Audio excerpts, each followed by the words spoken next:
This case study is in regards to nepotism and transactional leadership. It occurred in rural America in a school district that doesn't even have a town, but only the district of 1,200 students, pre-K through 12. The district was in financial trouble and the state was about to close. Due to excessive unpaid bills, staff were walking out, morale was completely down, and they needed to find a hero.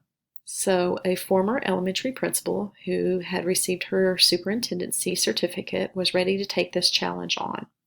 Immediately she found that the state actually owed the district $160,000 and began paying the bills immediately, even finding some of the bills off-site in homes.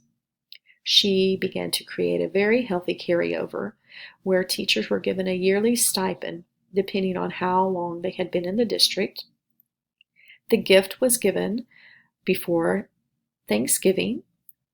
There was a meal served. Teachers could come over during their planning times, receive some nice food and an extra stipend so they may go shopping for their families in appreciation for their hard work and dedication to the district. She even created an on-site daycare for teachers so that when they went on maternity leave, they were not as apprehensive about not returning because their newborns would be on campus. She was able to encourage spouses to hire their spouses in other parts of the district so that way it could be a complete family environment where you could work with your spouse and have your children in the district from birth to graduation.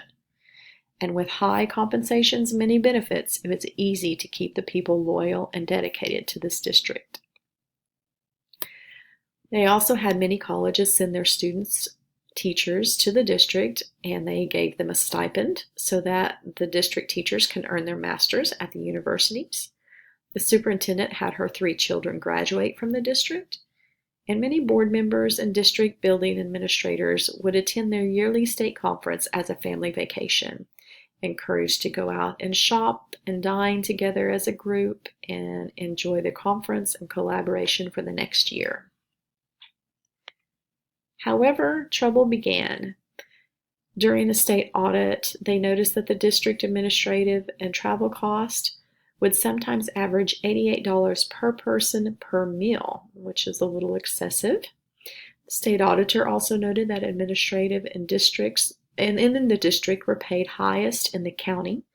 10 Miles Way was the largest school district in the county with more than 2,300 students above this rural school.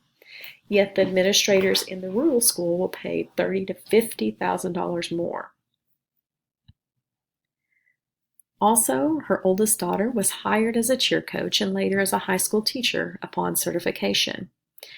She received a master's degree in administration due to the stipends afforded to them by the student teachers. And eventually the daughter began dating and married one of the coaches. And after their marriage, he was promoted to an assistant principal and athletic director and eventually given his own building. 2 years into their marriage, there were allegations that the daughter /teacher/coach began having an affair. But they were not just any affair, it happened to be with some of the students. The community, the parents and staff and administrative had proof that the daughter was engaging in sex and drug acts with students. And during this time, the daughter's supervisor began the investigation and was ignored and stonewalled by the superintendent. When he could not get any support or help, he asked to be reassigned to another administrative position, and he was allowed to do so.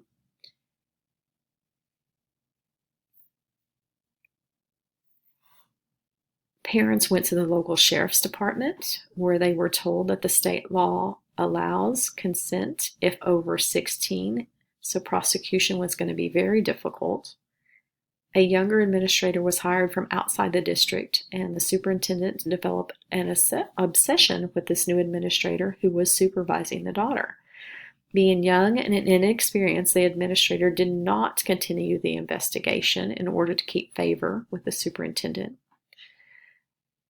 The victims were not under her supervision, but in the same district.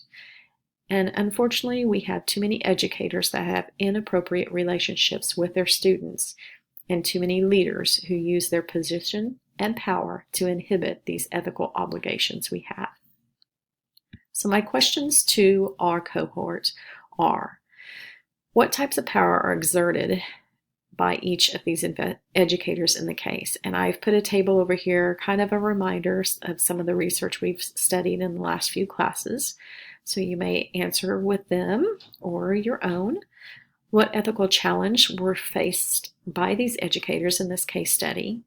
And what ethical obligations did the superintendent, the administrators, board members, educators, and the sheriff's department have in protecting these children?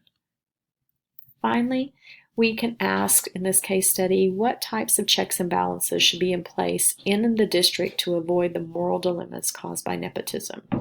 What protocols are in place for administrators who do report and actually do investigate the allegations, yet they are ignored by their supervisors?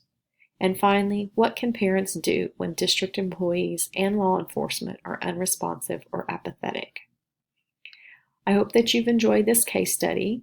Unfortunately, I had to experience this as a member of the district, and know that it has brought a lot of learning to my leadership style, and I hope that you can learn from it as well and enjoy the discussions that happen. Thank you.